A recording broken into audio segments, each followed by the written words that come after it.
Se on kyllä vähän pahaa, kun se ei ole niinku suoraan pysty eikä niinku suoraan vaaka, vaan se on just niinku tolleen poikittain.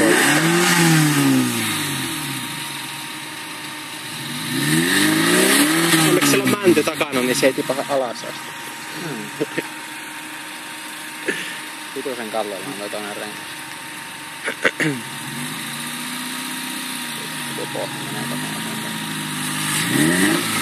Nyt kun olisi edessä lukko.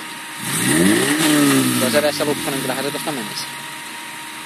Ai. Sillä on autotallissa, mutta nyt ei ole alla, niin nyt se ei oikein nouse. Tähän toi oikein rengas pääsis vetämään tosta ihan järkyttävän hyvin. Kyllä. Se auttaisi kyllä aika paljon. Jep. Se on kyllä aika paha, kun toisella puolella on just tommonen nousu ja toisella puolella on tyhjää. Se, kun ei ole lukkoa, niin se pyörittää nimenomaan just sitä rengasta, mikä on ilmassa. Onko viiksin paikka? Eikö se meistä tosta jossain vedä sitä kiviä yli?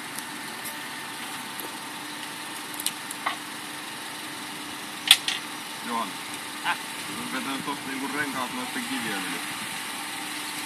Nyt alkaa tästä ihan suoraan.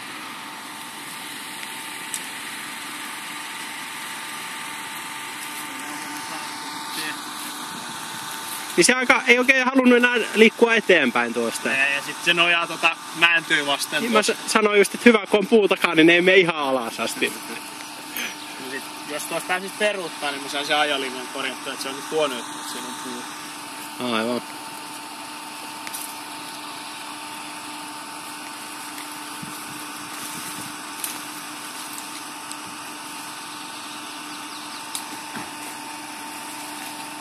Onko toi terveellisempää tää naru, kun se katkee, kun se sinkkivairi katkee?